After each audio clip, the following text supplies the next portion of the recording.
cost of living continues to go up, and the biggest union federations are now planning their national shutdown protest tomorrow. At the same time, in many countries, there are also huge problems. So inflation is higher in the UK and the US than it is here. That's the same in many other places, which means many people around the world are battling just to keep food on the table. There are now suggestions and demands that social grants be increased, and there's a particular focus on how they should be paid and whether they should be paid to women. Professor Ingrid Woolard is at the Stellenbosch Business School, at the Women's Report at the Stellenbosch Business School. Professor, good afternoon to you, and thank you for your time. There's a lot of research on social grants and the impact of social grants. When social grants are paid to women, what happens? How is the money spent? So thanks, Stephen.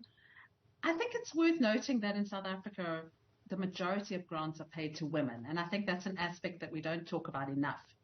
So about 96% of the child support grants go to women, and about 60% of old age pensions go to women. And there's a big literature showing that when you put money into the hands of women, they spend it differently to the way men would spend it.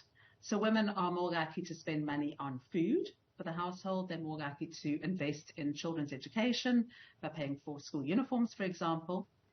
But that's part of the story, is what happens to the children in those households. But what we're also now seeing in the data is that women that receive grants, even grants intended for a child, for example, might also use that money, for example, towards taxi fare in order to go and look for a job. So I think there's complexity around this. It isn't just a straightforward story of grants just going towards providing for basic needs. So what you want is, in a perfect world, a grant would lead to better outcomes in all sorts of ways. I know that there's research, a decade old now, that shows you that children growing up in homes that receive a grant are often a centimetre, sometimes more, taller than children that grow up in households which don't. But you also want these grants to basically stimulate the economy, to help people into employment. You're saying it may also play a role in that? So I think a small role. You know, we mustn't overstate the case. The grant is primarily intended for the child. It's a developmental, the child support grant is intended primarily for the child. So I think one does see these additional effects, but they're not the primary purpose of the grant. I think one shouldn't lose the focus on the fact that the grant is intended for the child. But having said that, it turns out that women that receive grants are, for example, more likely to join a stokvel. And so by knowing that they have this reliable source of income, that every month they have a small amount of money that they can call their own, it does make them more able to participate in activities such as stokvel, or perhaps as using some of that money as seed capital in a small business. So I think there are these sort of positive externalities, if you want to put it like that.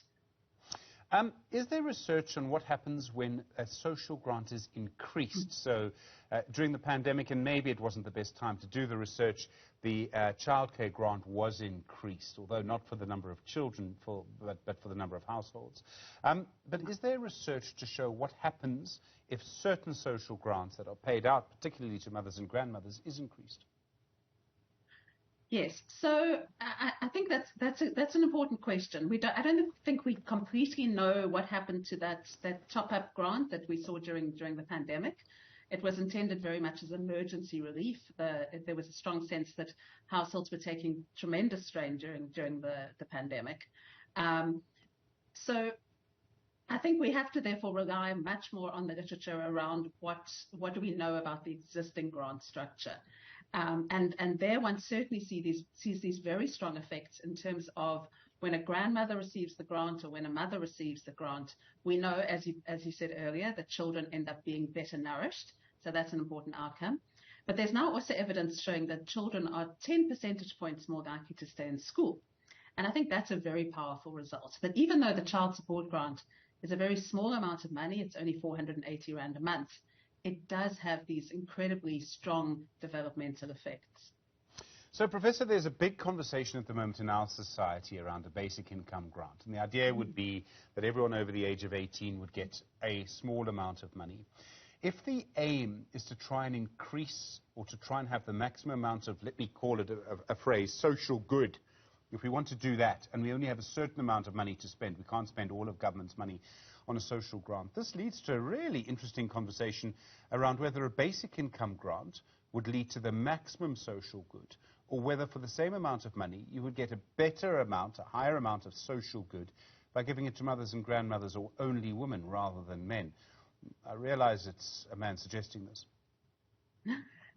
So I take your point. I for one, am not a strong proponent of taking a certain amount of money and spreading it amongst the entire population.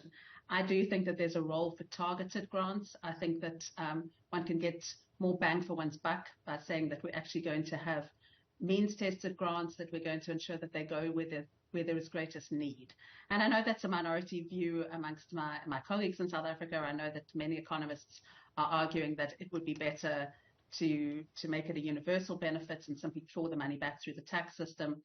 I'm much more a proponent of saying, let's have targeted grants that go particularly into the hands of women. And we don't want to stigmatize men in this discussion. I think that's also important. But I do think that there's, that there are stronger effects when you put money into the hands of women. All of this gets us to a bigger conversation about how important social grants have become in our society. I mean, it would be an absolute nightmare if for some reason they couldn't actually be paid out. We've seen them have a real long-term impact over the last sort of generation and a half.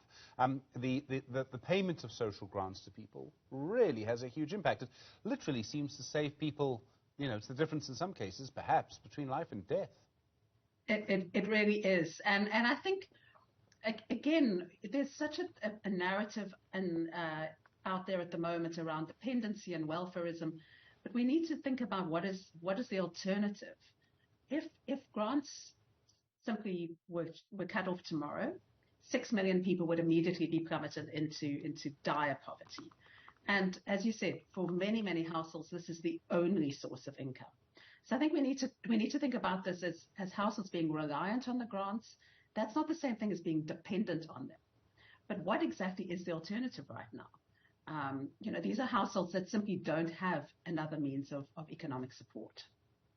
Professor, I really do appreciate the time. Thank you very much indeed. Professor Ingrid Woolard is at the Stellenbosch Business School. She runs the Women's Report there. Professor, thank you.